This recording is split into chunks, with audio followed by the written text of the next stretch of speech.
All right, so we're going to be programming this multi-use block 3 today. All right, and this one's a little bit different from the last ones um, because this one has a pocket in it. And if you remember the last one, the multi-use block 2, that one had like a, I guess it would be best described as a slot, like a circular slot in it, but this one has a complete pocket in it. All right, so anyway, with this PDF, obviously it's got all your dimensions and everything on it. And if you look down here, you've got all your points. All right, now I'm gonna go ahead and tell you, I'm gonna have to figure out a better way to do this because it's confusing. But you kind of have to stare at it for a little bit, and you'll figure out what the rhyme and the reason for it is. But so point A is going to be this point here. Point B here, C, D. So all the external points are A, B, C, D, whatever, alpha, whatever. All right. Um, and then all the internal points, you got point 1, point 2, point 3, 4, 5, 6, 7, 8. All right. Now, why I did it this way will become a little bit more apparent once we get into writing the code. So obviously, when I do my points, I want to climb mill. So obviously, I'm going from point A to point B. That cutter is rotating this way, right? And the way I always think about it, my chips are going to be thrown back on my finished workpiece, right? So I tell you what, I'm gonna pull up an image of that real quick just to show you. All right, so this image right here, this doesn't exactly show you um, conventional versus climb. This image is more talking about chip load. But when you look at this, if you look at the chip going from thick to thin, you see it tapering down to almost nothing. And then that chip would be thrown back on the finished workpiece. All right, now, the fact that it's thrown back on the finished workpiece doesn't dictate the finish. That's just how I remember it. All right, so obviously, if it was feeding from the other way, the chips would be thrown back up. All right, but again, that's the way I think about it. That doesn't dictate the finish or any of that.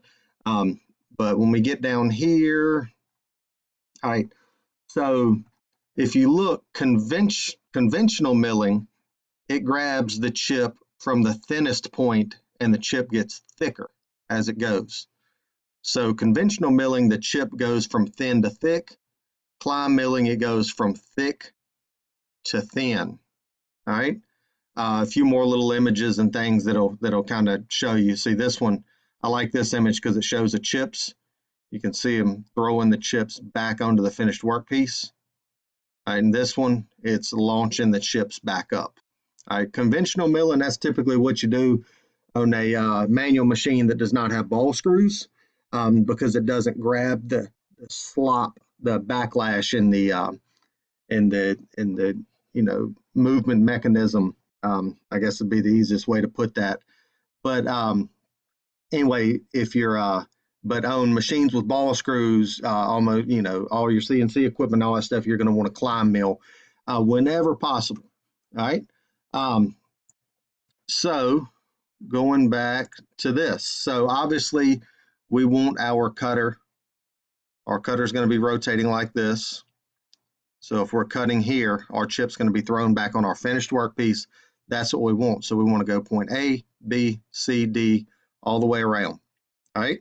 Now, when we go on the inside,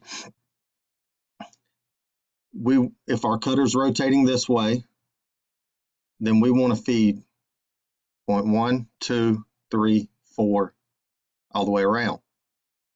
All right. So, think about that. Make sure you're making the right decision because when you're labeling points and stuff, you need to have climb, milling, conventional milling. You need to have all that stuff in your mind. All right. So to save time on this video, I went ahead and put together this little document here. So the G54 is going to be in the center. All right, when you look at this, all your dimensions, you know, are I'm not going to say completely made up from the center, but they this part is very, very, I guess, conducive to a center work offset. All right.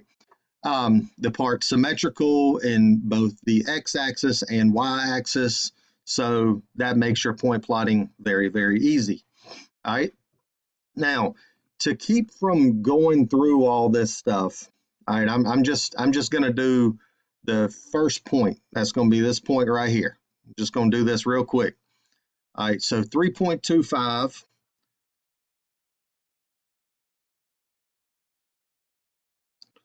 And let me shrink this unit. There we go.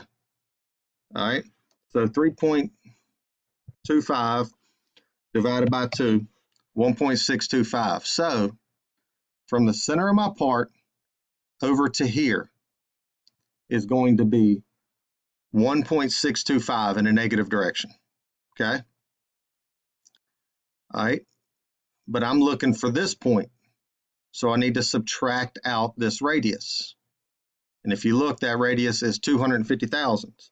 So I need to go minus 0.250, enter. So that X point right there is negative 1.375. Right? Now our Y point, so from here, going back to Y, that's going to simply be 3.25 divided by 2, 1.625. So I may have been pointing to that one. I meant to be pointing to this one. I'm sorry. All right, so this point right here, that X value is going to be negative 1.375. That Y value is going to be negative 1.625. It's negative because it is in the negative quadrant. The center of my part here, negative quadrant. Okay, so let's jump over here to this. And I've already got these locations laid out. Okay. All right. Now, again, this is simply for the sake of saving time. All right. So all those points are laid out, obviously, on your quiz, test, whatever. That's not going to be done for you. You're going to be responsible for doing that, and you want to make sure you get that right, because if you don't, you can have all the codes in the right places, but if you don't have the right points, obviously you're not making a good part. All right, now the next one, pocket points. All right, I couldn't think of a better way to describe that, but that's the points for in here. And if you look, 1, 2, 3, 4, 5, 6, 7, 8, and that coincides with here. All right, all that's pretty straightforward. Make sure you get your positives and negatives correct. All right, and then I went ahead and wrote some code. Now, this code right here, this face mail code, this is the exact same as the last one. All right, the block is the same size, right? So if I go back, all right, look, let's get the first points. You see that? X negative 3.25, Y negative 1.75. So if I go over here,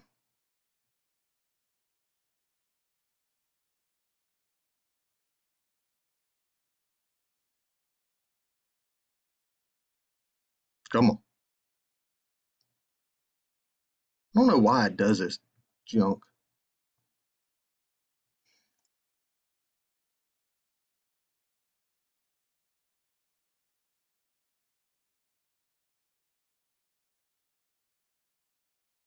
All right. Kind of buggy, I guess. All right, so I'm going to draw a circle. We're going to make that 2 inches. All right, and then I'm going to distance this off. I think it was 3.25. And then Y negative 1.75. All right, so that's going to be where our first pass is right there. So it's going to start there, going to go across, and it's going to go up to Y0, then it's going to go back across.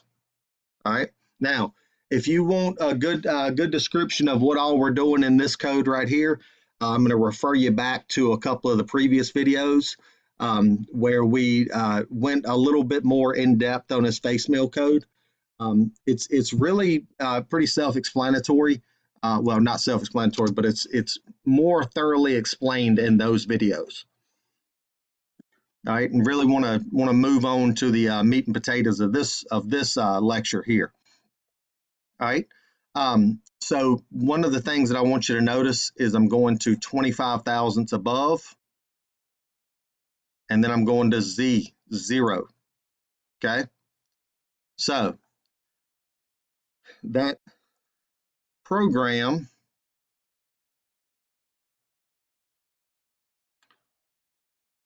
let me delete that. All right, and again, not a CAD CAM class. I'm just doing this to kind of show you guys. Jump back over here. Get all that junk out the way. All right, so let's watch just this face mill run.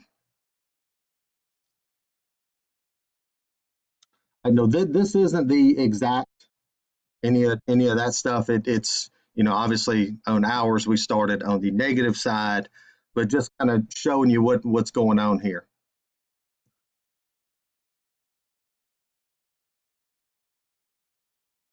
All right, and then it comes up, goes to the next one.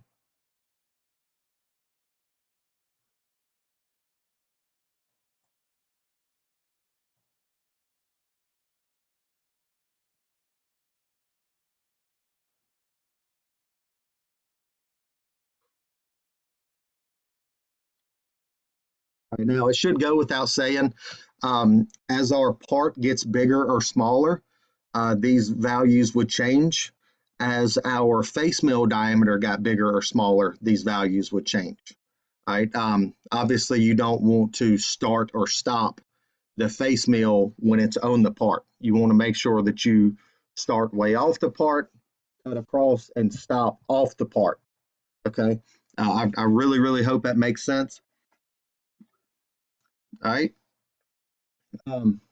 Now, let's see here. So there's your that's your face mill. That's what's happening with your face mill. All right. Now, the next thing is walking around it. All right. So we're going to use a 1/2 inch end mill. Okay. And we're doing this for a couple of reasons. All right. I want to make sure that everybody can, I guess, accommodate for different situations that are going to pop up. Now, I want y'all to see what happens. I'm going to run these two. So face mill.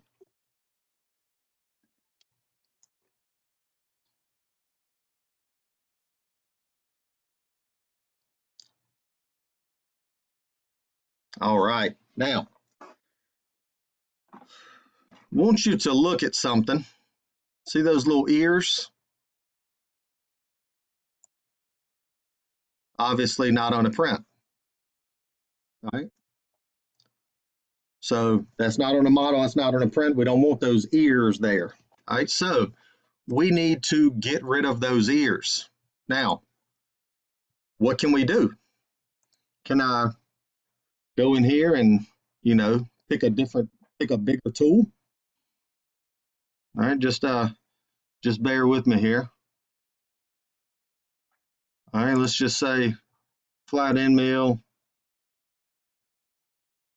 I'm gonna say big boy. Let's get ourselves a big 12-inch cutter.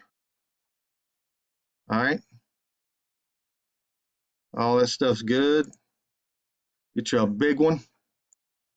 Jump back over here. That'll do it. All right, let's run this unit.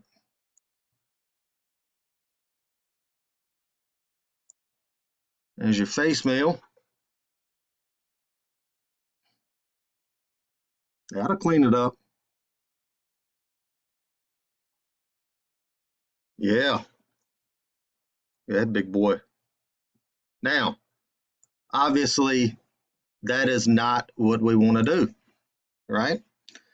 Now, on external stuff, it doesn't matter how big the tool is. So when you're doing an external corner like this, you theoretically can use, a 12-inch cutter. You can use whatever you want to cut an external corner, all right? But on internal stuff, you're limited, all right? So let me inspect this. That is a 500 radius. So the biggest tool that we can use on the inside would be a 1-inch, right? Now, I'm going off on a little bit of a tangent here, but I promise you it'll make sense. So what I'm getting at is going to a bigger tool isn't always the best option. Okay. Now, let's just say that I was cutting an internal corner and I had a 1-inch cutter and I wanted to just bam straight into that corner. Then what would happen is I would see a huge spike in tool load when it crammed up in that corner. Okay. And there's some videos on that. Mark Terryberry does some really, really good videos on that. I think it's on like reduction in chatter is that video. And I'm gonna make myself a note to send y'all that video.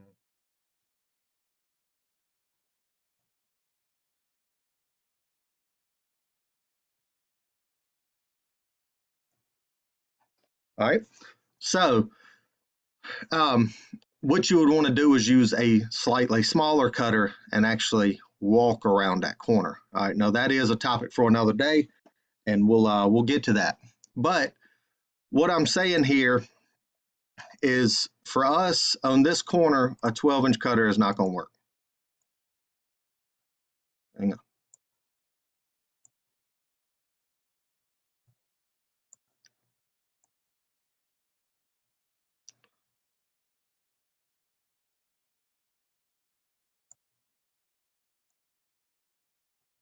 I was right the first time.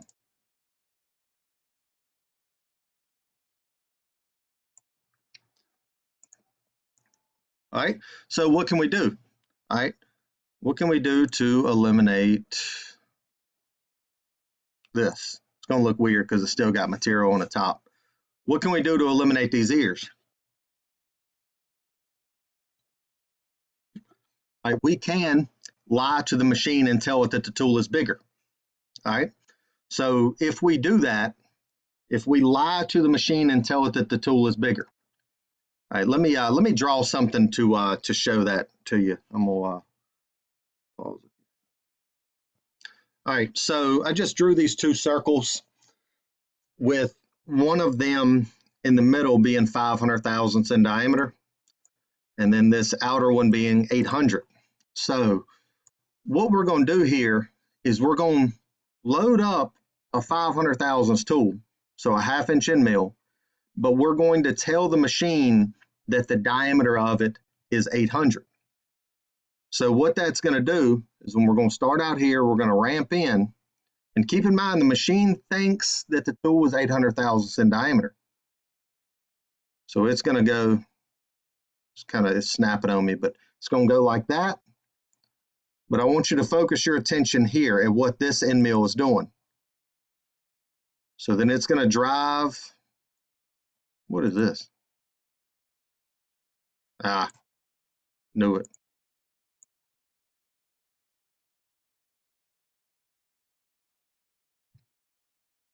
So it's going to drive this around just like that. And come on. And it's going to clean up that corner. No, not by much. I want you to look right there. I mean, it's not going to clean it up by much. So, I mean, maybe we need to go 900. See, now it'll definitely clean up. See that? All right. And essentially, I drew this little model right here. And so this is kind of a visual of this cylinder in the middle. This, which one is it? I guess it'd be body 2. I'm going to change that name to actual cutter. And I'm going to say comped value. So that outer cylinder would be what we lied to the machine and told it that that tool was. But in reality, the actual cutter is smaller than that. So we're going to walk in on the part, very similar to what we do on a lathe, right? So what does that look like, right? So like, where do we set that, all that good stuff. So I'm going to come back to this code right here. I'm going to come down right here. And see, I made some notes. No, we're going to cover all this. We're just talking about cutter comp right now. And I'm going to change this to plus 400. All right. So set diameter 1 to actual diameter plus 400 thousandths. Set diameter 2 for actual diameter plus 20. Set diameter 3 to actual diameter. All right. So diameter 1 is going to be a big lie, what I call it. All right. D2 is going to be a small lie. And D3 is going to be the truth. Okay. Very, very simple. All right. So when we do this, your D value, you can have one tool with 100 different D values. Doesn't matter. All right. You remember we talked about how the H needed to match the T? You got T2, H2. If I had T2, H3, the machine's going to alarm out. No, if I had a setting turned on in the machine that said that those didn't have to match, then it would run tool 2, but tool length offset 3. Obviously, that's not what you want. All right. Now, the T and H, for all practical purposes, need to match every time. All right. But the D doesn't. You can see right here, I got T2 and D1. And here in a minute, I'm going to have T2, D2, T2, D3. And I'm just going to keep doing that. All right. So where do we go to put all that in? And look, just so y'all know, so nobody's sitting there wondering, all that, John, that's just stuff that I got to do for the online stuff. Right? But this image right here, this was the best one that I could find on the tool offset table in a Haas machine. And I know that the next gen controls are a little bit different, all that stuff. But this is the basic fundamental look and shape of it here. So if you look, T1, that coolant position, y'all know how to set the coolant position. And then you've got your geometry. That is your length geometry. All right. And that's what you set with your 1, 2, 3 block off the saddle of the vise, or your taper off the top of your part, or whatever. All right. Keep in mind, we're talking about tools here. We're not talking about work. We're talking about tools. All right. Now, you've also got a place here for wear. Where let's say that you've got a face mill or something like that, and your inserts are wearing. All right. This is where you can compensate for that. All right, you can tell the machine, hey, at the beginning of my shift, the parts are running perfect, so I've got 0 wear, and at the end of my shift, my inserts have worn down 1/1000th or 1/2,000th. So you can comp it here. All right. Now, right here is what we're talking about now. So diameter, you've got your geometry and wear. All right. Now, the wear works very similar to here. Obviously, if you're cutting with the perimeter of a cutter, like an end mill, then your diameter is going to wear down. Typically it happens more in hard material, steel, stuff like that. But that's something that happens very, very uh, slowly, I guess. I don't want y'all going out there thinking, well, I cut a part, I need to put 2/10 wear in it. That's not going to happen. But you cut 10, 20, 30 parts of a hard material. Yeah. Right. But your geometry, this is the one we're talking about here. So what I would do is I'm going to see, let me find my home key. I don't use it often.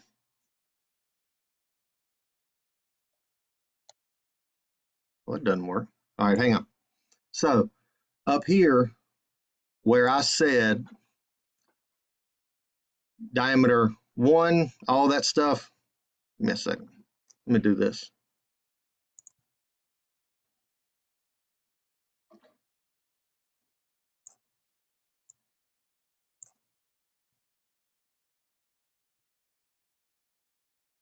All right. So what I would do is right here for D1. Now again, doesn't matter which row it goes in. All right, I'm just concerned about the D value. And this is where you set your D value. All right, so for this right here, I would say for D1, if I had a 500 thousandths tool, like a half-inch end mill that was perfectly on size, I would type 900 thousandths right here. Cursor over to that, type 0.9, enter, and it would store that as 900.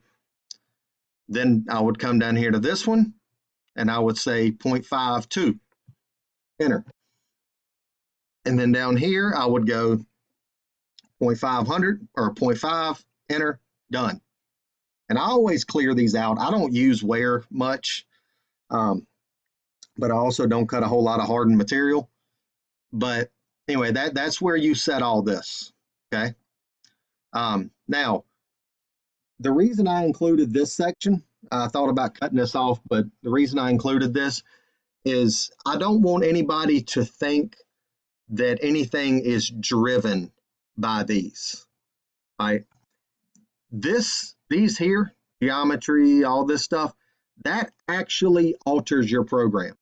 All right, this alters your tool path here. All right, this doesn't.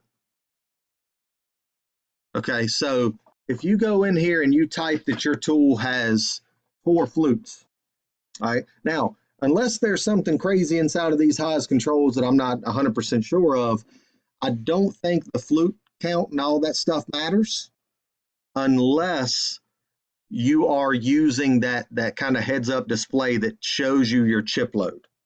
All right, because if it knows the diameter of your tool, your number of flutes, and your feed rate, then it can deduce what your chip load is. All right. Now, right here, where your actual diameter, so your actual diameter, it knows that people lie to it. It knows that people lie up here, so it's asking what the actual diameter is so that it can calculate what your surface footage is. Okay. All right. So think about this as necessary and this as kind of like a bell and whistle. All right. The way I think about it. All right. Nope. Okay. So back up here to this. And we're going to get into the programming again here in a second. But one other thing I want you to notice, go to this program or this print here. You see 750 thousandths from there to there, 800 thousandths, which is a reference dimension, which means that it's not going to be inspected, but it's information that you need to make this part.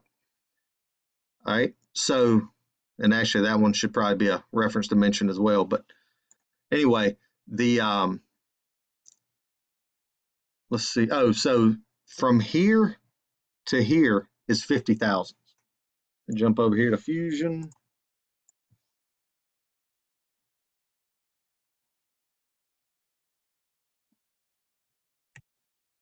This surface to this surface 50 thousandths right here and right here. So that's 50 thousandths. But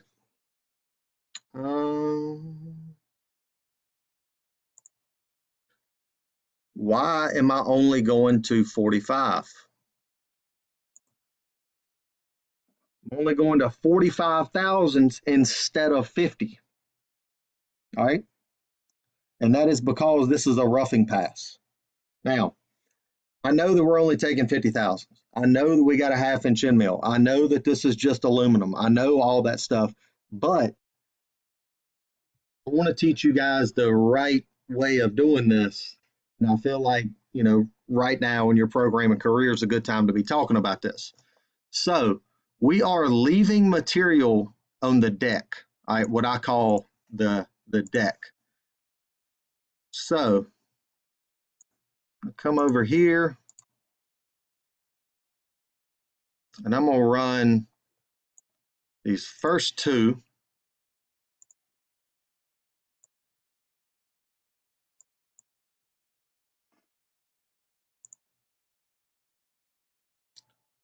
I got about to squeak in his chair. All right. So don't mind any of that. That's just for you guys to see. But I'm gonna go right here to comparison, and then I'm gonna set this to 4. Well, all right. So I kind of had to stop off there. My computer kind of took a dump on me, but where we were is talking about going the 45 thousandths deep instead of 50. All right. So what I'm going to do here, I'm going to show you something real quick. Let me just go here.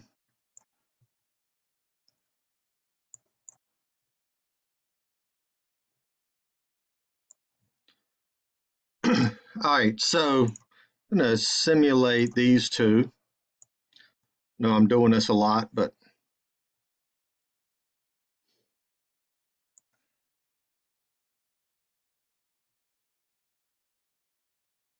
all right. So I've got it on comparison right now to where it's showing it's comparing this to the actual model. All right, but what I want you to notice is, all right, obviously when we run that big diameter, right, then it's going to cut these ears off. All right, and I guess I could change that. I know I'm all over the place, guys. I'm sorry, but I'm trying to figure this stuff out. Trying to figure the best way to show this to you guys. All right, so we're going to do a 400 step over.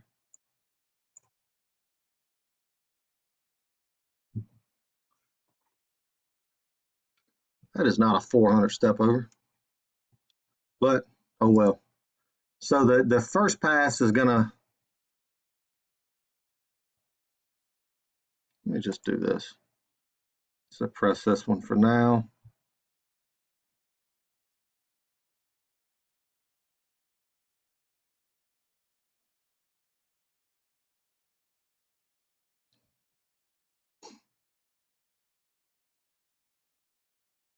So I'm talking about left those ears. Let me get that cleared up. All right, got it cleared up. So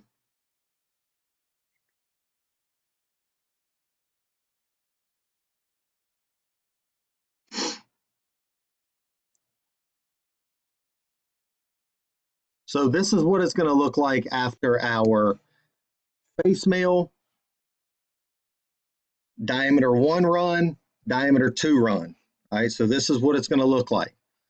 So you're going to have 10 thousandths on this surface right here, because if you remember,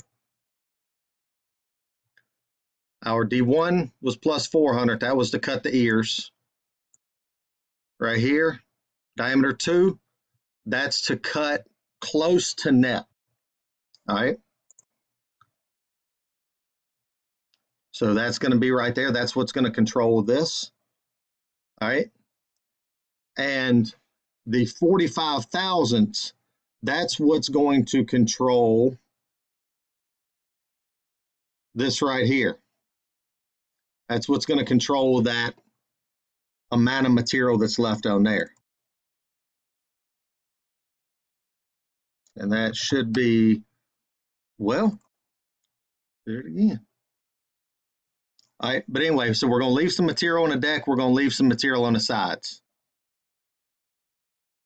Okay, so I feel like I have sufficiently explained what we're going to do with the cutter comp. All right, so just remember that the amount that we leave here on these surfaces, come on those surfaces, that's dictated by our tool diameter. All right, because remember, we're going to lie to it.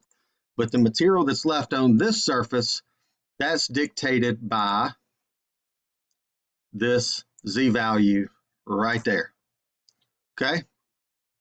So what we're going to do here, and we're doing this the exact same way that we have done all the previous ones. Okay? So we're coming in here, we're going to go to our X negative 1.375 and Y negative 2.5. All right. Now, this is important to note because we're lying to it a good bit. All right. So I'm just going to put a note here that says 900 diameter.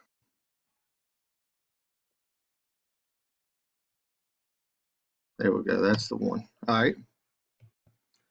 And then this one here is going to be 520. And this one is going to be 0.500. All right. So obviously I'm going to delete those out because the machine would croak if it tried to read that. Now, the and also, guys, I'm typing this in Word. I'm not typing it in Notepad, just because I'm not actually writing this code to go in a machine. I'm writing this in a document for you guys, and I've got obviously much more control in Microsoft Word.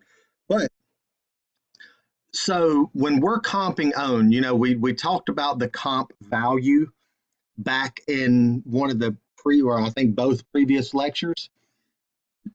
And that comp value, we need to think about that differently now, all right? Because I want you to think about something. We're lying to the machine, telling it that the tool is 900 thousandths in diameter.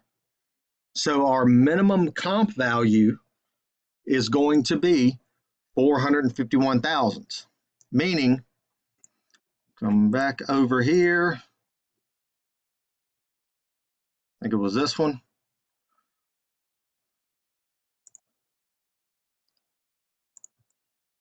All right, so we cannot just drop this cutter. We can't drop the center line of this cutter right here.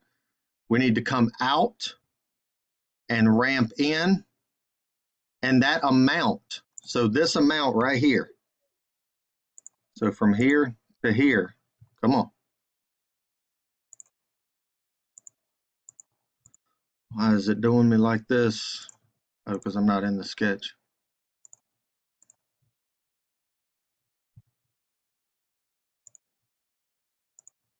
This value right here has to at least be 451 thousandths, even though we've got a 500 thousandths cutter. All right, but I always like to play on the safe side and go a good bit more. Okay. So, and in actuality, this number should be here. And let's figure out what that value is that we put it here. That was Y negative 2.5. Okay. So that's plenty good. Okay. So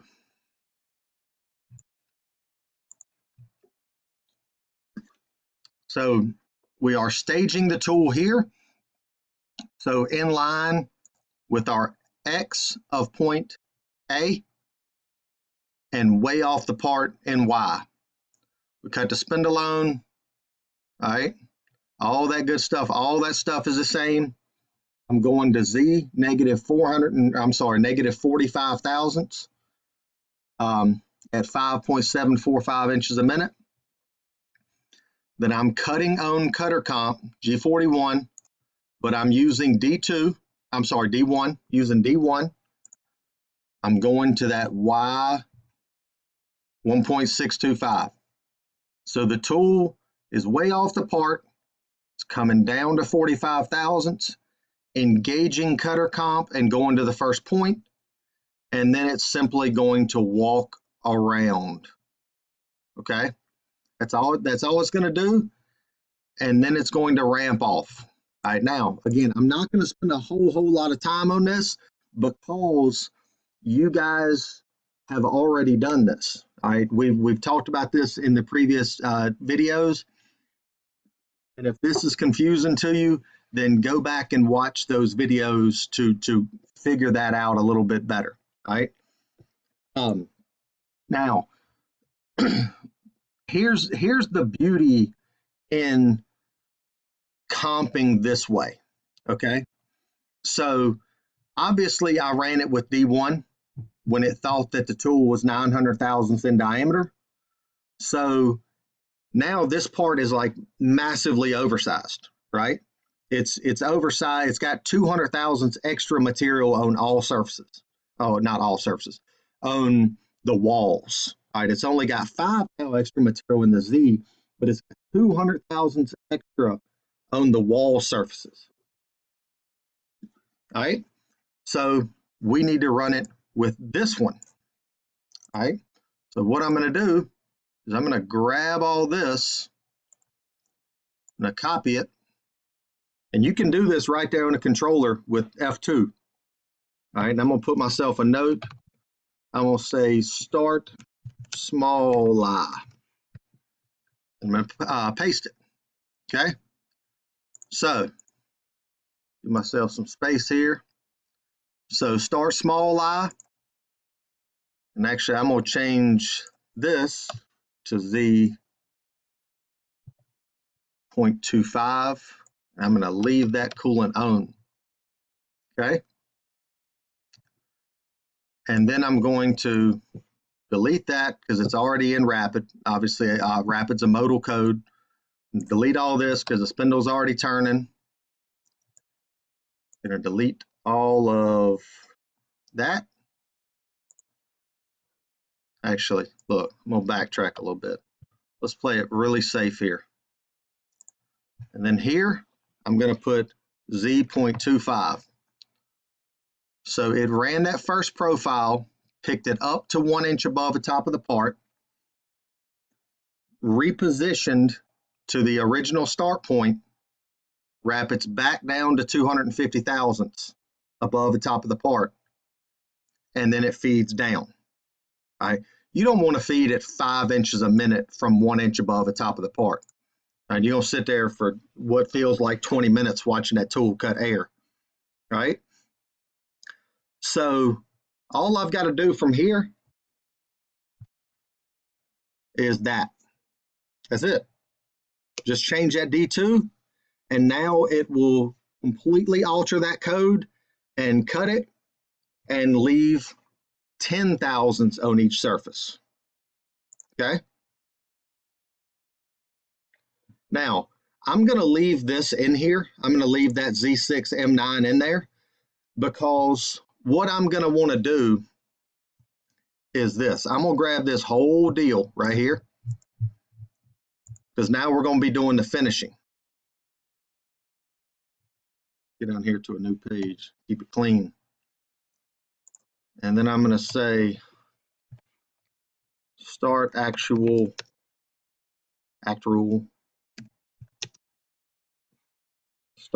finish. All right. Now, why am I doing a totally new tool? All right, that's the question that I'm going to answer. is why don't we just tie it in just like this one? All right, you see this one, it's all one fluid chunk of code. All right, and I always look at code like chapters, and the T, the tool change, that's the beginning of the chapter. So chapter, chapter, chapter. Now, the reason I put my finishing tool in a separate chapter is, let's say that you've got a part that's plus minus, a thousandth or a half thousandth or something. Then you're going to have to walk this in, almost guaranteed. You're not going to hit it perfectly right out of the gate. So you don't want to have to run all your roughing cycle just to get to your finish cycle, right? Because your finish cycle is going to be pretty short. All right, you don't want to have to run all the roughing just to get to the finishing. Okay, so I always like to do it like this, to where if I only need to run my finish, like let's say that I had to go back to my, come on, hang on. Let's say I had to go back over here for D3, and let's say that it was 500 thousandths and I needed to change it to 499 and a half. Then I go in here, change it 499 and a half, and then go right here and just run that. Okay, and I hope that makes sense.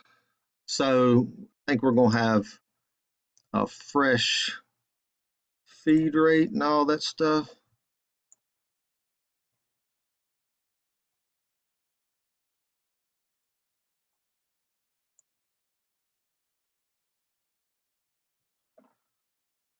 All right, so our new spindle speed is going to be 2292, and our new feed rate is going to be something else. My snippet thing went away. All right, so let's pull that back up. 9.168.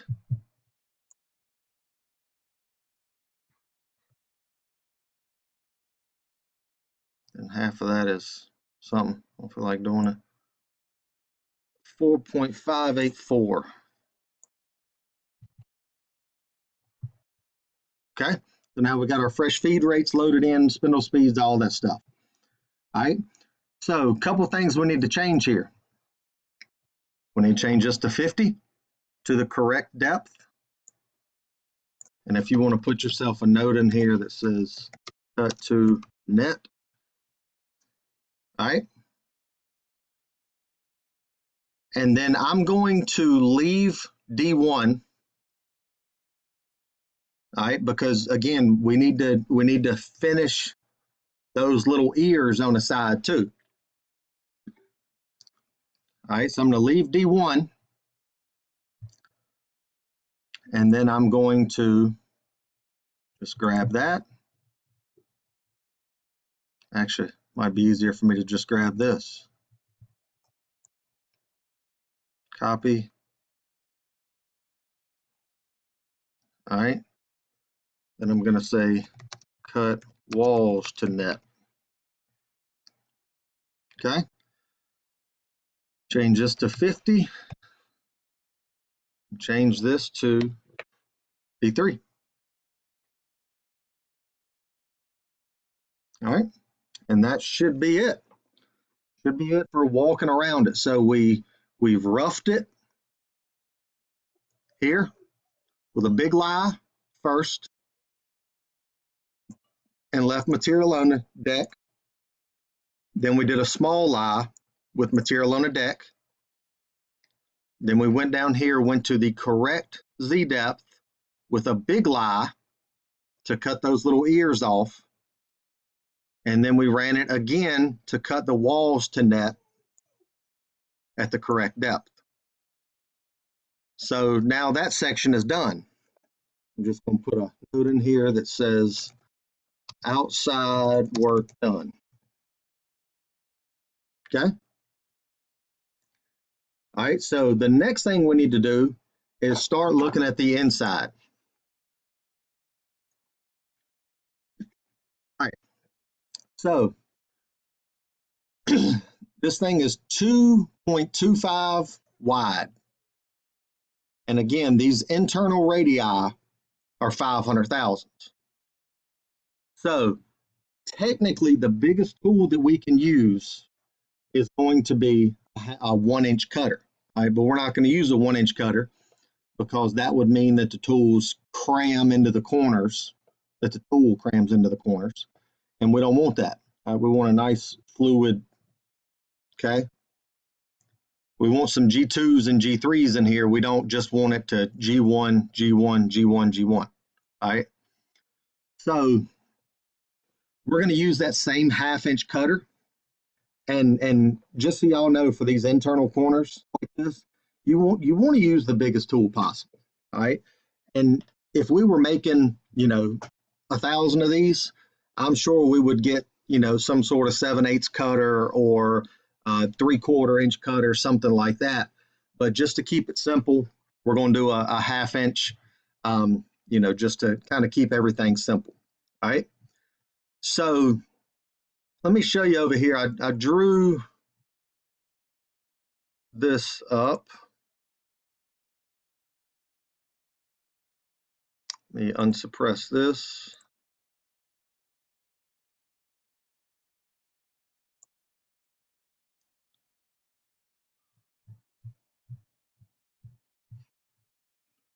Okay.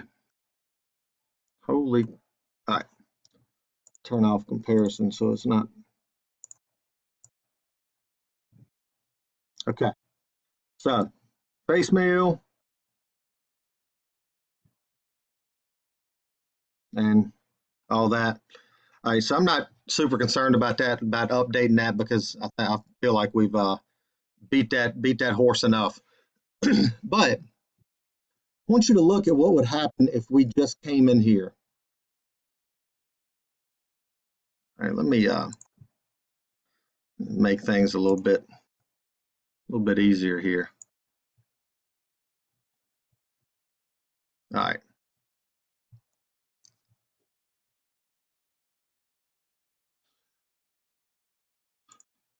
So now we don't have, I just took off the additional stock on the top. So we're going to take this cutter and put it in the dead center of the part, X0, Y0, and we're going to watch the grass grow. All right. So we're in the material.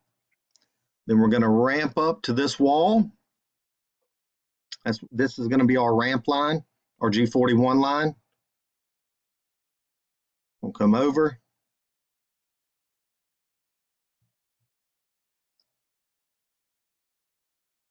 And G3, where all these external corners here have been clockwise. They've been G2s. These internal corners are going to be G3s. All right, so let me speed this up a little bit.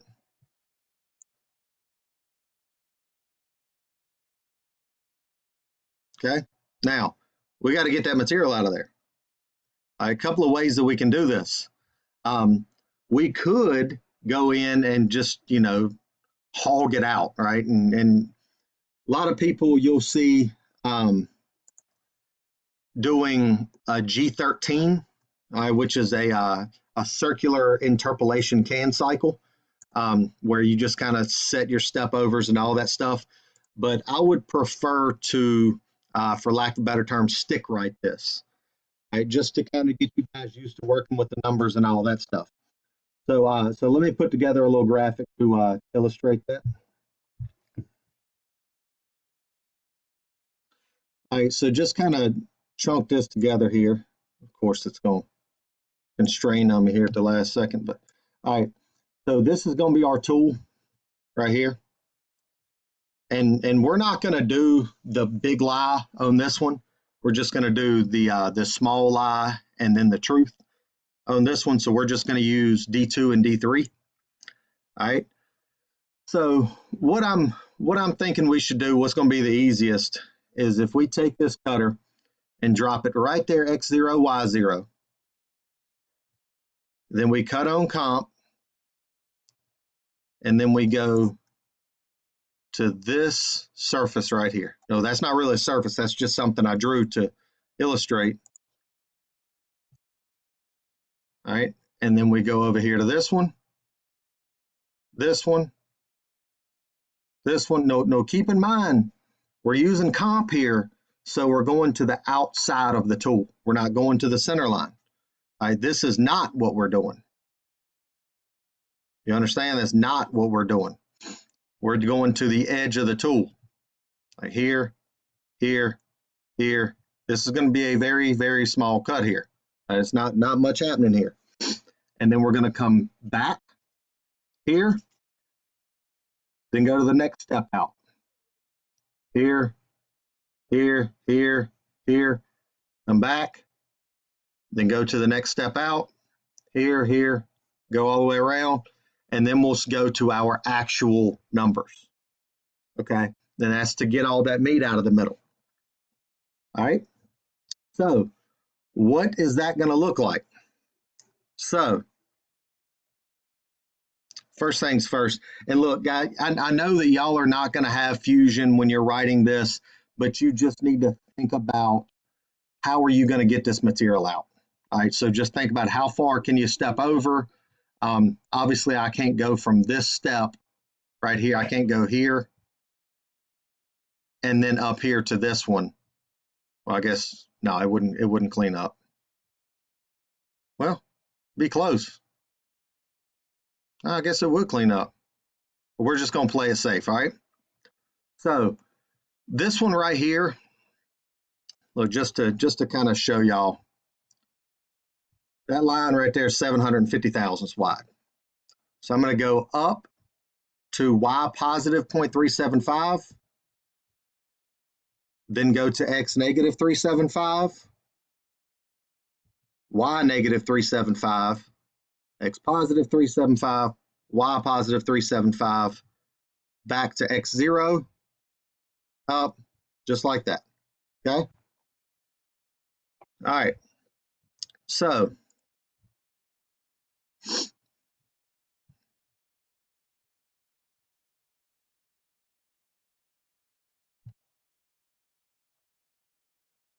all right, so this program is going to start out the exact same as all the other ones, all right? As far as, you know, this whole structure pretty much right here. Got your T2 M6 half-inch end mill. I got some notes in here where I'm saying we're going to use the small lie and the truth. And then we've got your first position. One second. So you're going to go to your first position here, this GO G54 X0 Y0.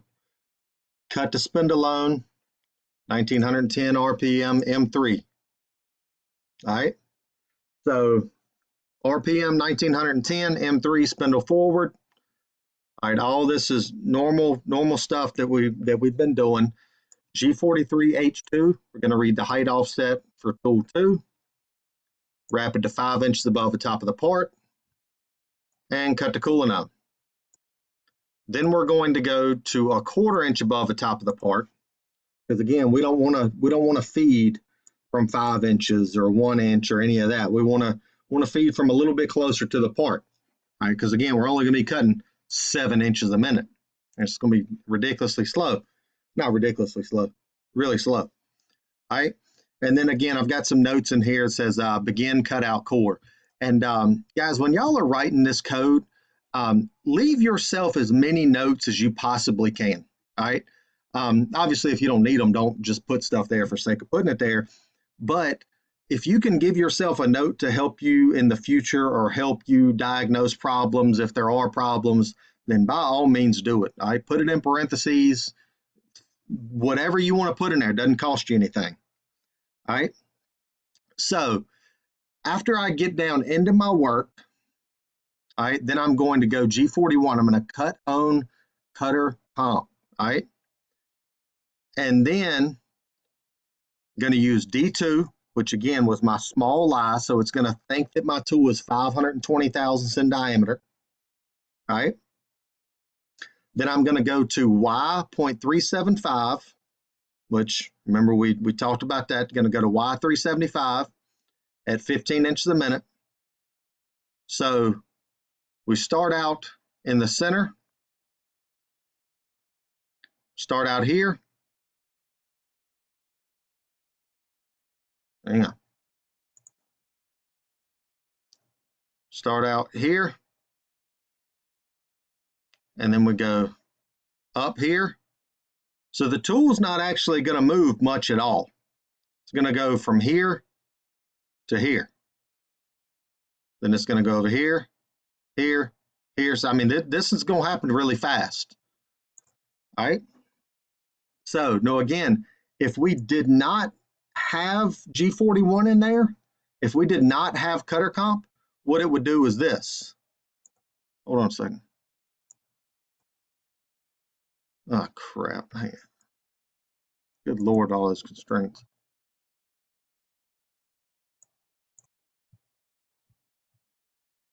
Hold on. All right.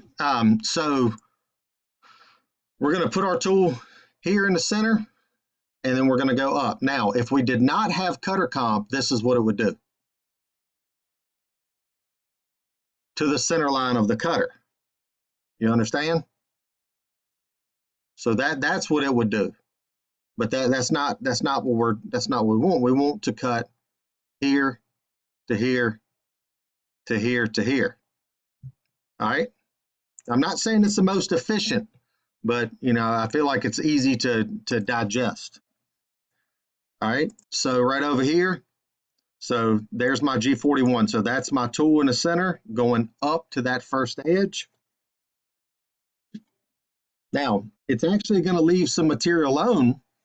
You know, it's not going to be cutting true on size because we're lying to it, but that's fine.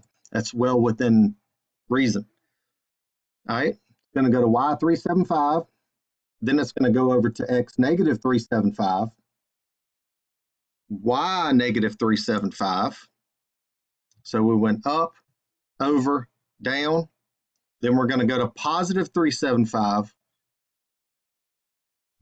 Then Y 375 back to 0. All right. And then once we do that, holy, frustrating in case you can't notice. So now our tool is back here. Now we need to go to this one. All right. And what I did is I did a 250,000 step over. So the distance from here to here, you see that 250 thousandths, half the width of the cutter. That's fine. All right. You can bump that up. You can reduce that, whatever you want to do.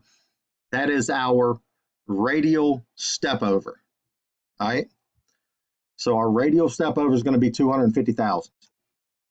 Now, so if we step over 250 thousandths, pull this up here. If we go 0.375, I'll tell you what. Yeah, let's do this. 0.375 plus 0.250, 625, which if we multiply that by 2, 1.25, that should be the width of this line.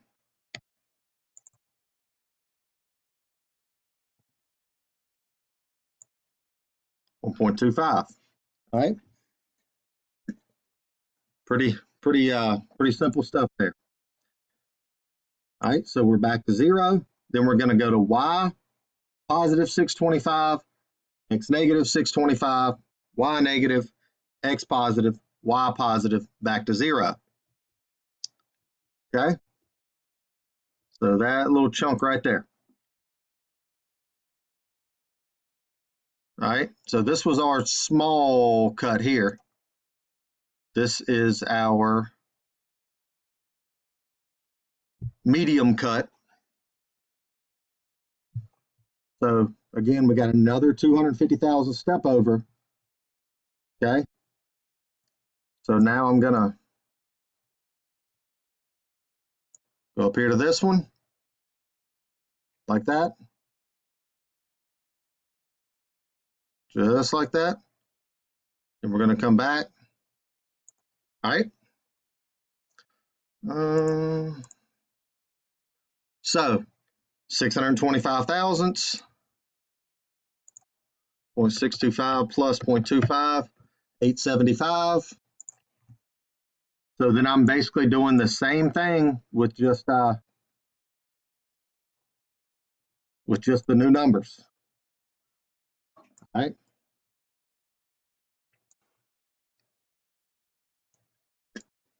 And then I've got end cutout core, begin cutting walls on interior. So from there, I'm going to jump back over here to this print. So 2.25 is the width and height of that pocket.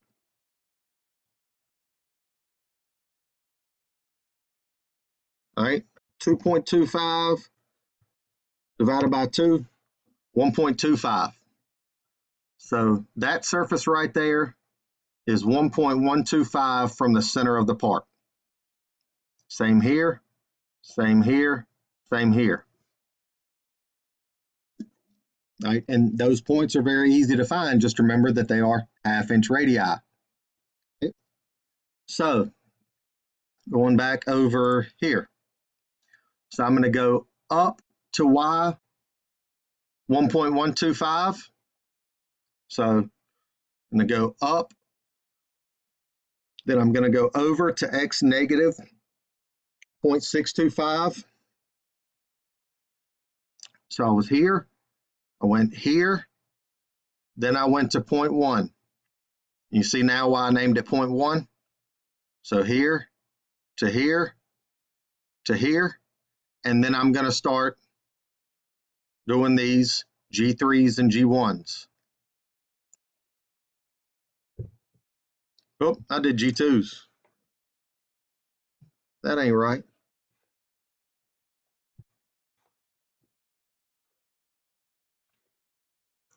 Okay.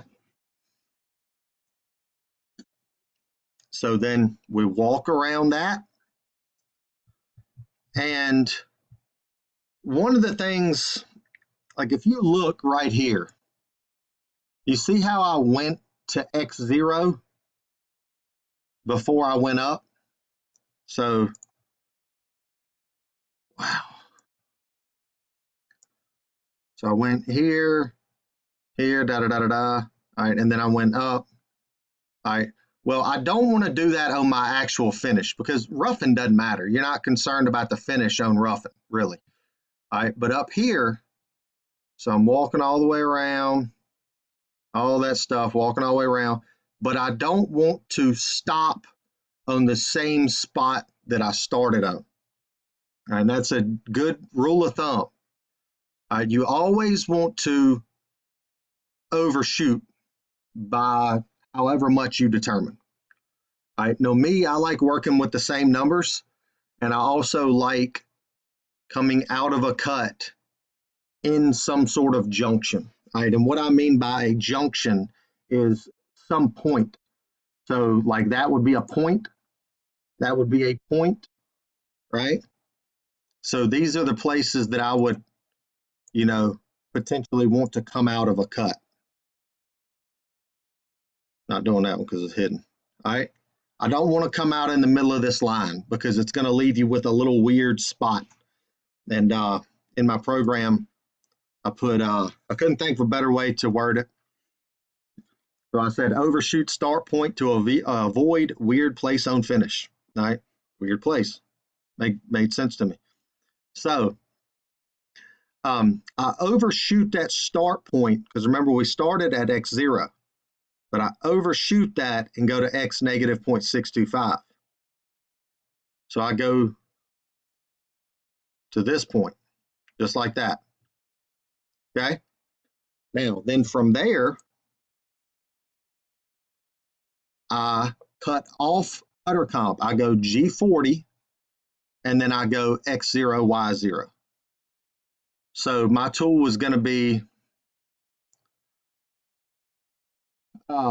it's going to go from up here back to the center. and I know I don't have a print here, but it's going to go, probably can.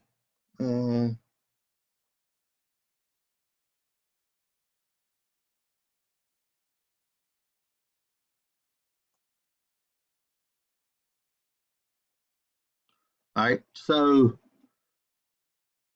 right here, my tool is going to be, I know you can probably barely see that, my tool is going to be right here.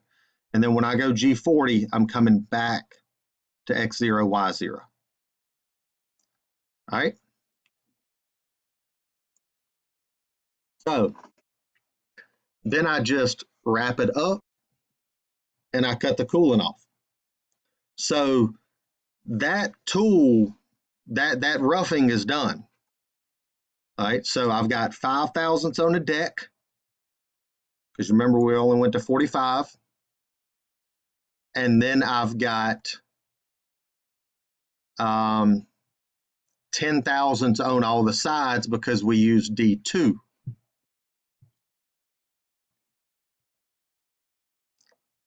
All right, so you probably know what's coming next. Copy and paste that baby. All right, now, like I said, I like doing this in chapters. So I would leave this just like this. All right, I mean, I wouldn't splice them together or any of that. I would leave it just like this, to where you can jump in here, right here, and go. I'd maybe put myself a note here. Let's just say start, pocket, finish. Okay.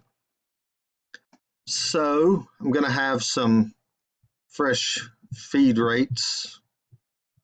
What was that? We'll jot that down.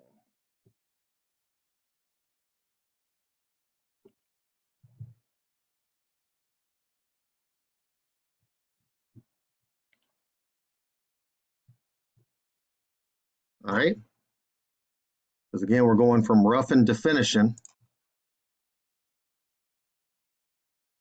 2292. This is going to go 4.584. This is going to go 9.168. All right. And I'm going to change this to 50. Then I'm going to change this to 3. Just like that. And it's done.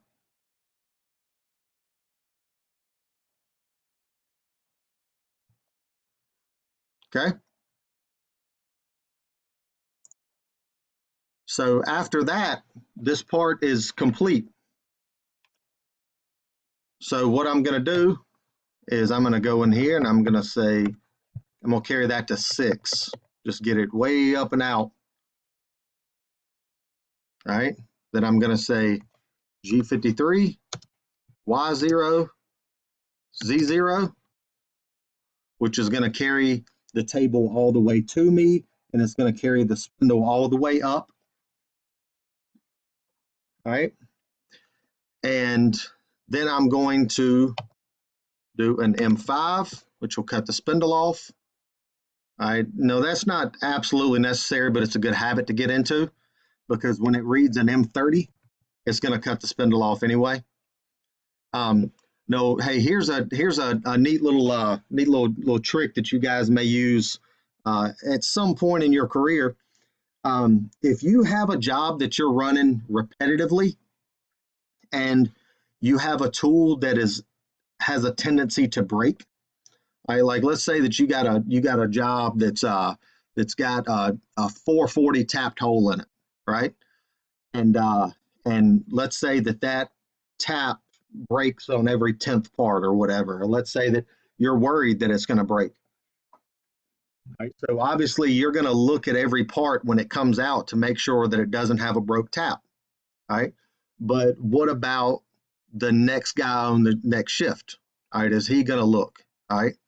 So this is where you can add something in, and you guys will learn this. Ran out of space on this page, but you can, like, let's say that tool was tool 40. You can put a T40 M6 in there, to where it will pull that tool up and it'll be in the spindle when the operator opens the doors, to where he or she can look at it and say, that tap is broke, the tap is not broke. All right. So some of the shops that I've worked in, we had to do that. Well, one of the shops we worked in, I had to do that because we had some operators that, wouldn't look at the parts when they pulled them out. They would just load the part, push it to a stop, hit the green button. All right, and then you come over there after they've been working for a couple of hours, and you look and you see that a tap broke in the third part, and now they've got 100 parts there with no tapped holes, or a drill broke or an end mill broke or something, and they didn't notice it. All right, but if you put this here, then that forces them because that goes in the spindle. All right. No, not necessary. It's just something that that a lot of people do. Another thing, like if you got a drill that is constantly getting wrapped up in chips, and you can't figure out a way to stop that from happening, then you can pull that tool up at the end of the job right before the M30 to where you can blow the drill off with, get the chips off. So anyway, that's it for this one. Pretty simple, but what we did today, obviously the exterior work was very similar to what we've been doing on pretty much every job, just kind of really reinforcing that. Then we added in roughing passes and finish passes. All right, so instead of us going straight to the number, we added in some roughing and finishing. Right, and that's something that you're going to use every day in industry. All right, so we use the same tool for roughing and finishing, which is common, especially when these tooling manufacturers just keep on advancing with these crazy tool geometries and everything else. But so we left some material on a deck, and then we left some material on the walls. All right, and then we went back and obviously cleaned those up. We did some interior work. Did some pockets, roughed out that core, to where you're not left with one of these sort of situations. Well, sure, that'll work. You're looking at my sketch, but to where you're not left with one of those type of situations. All right, and obviously there's more than one way to skin a cat there, so however you want to do that, that's fine. But anyway, hopefully you learned a little something. And as always, shoot me an email if you got any questions or concerns or anything else.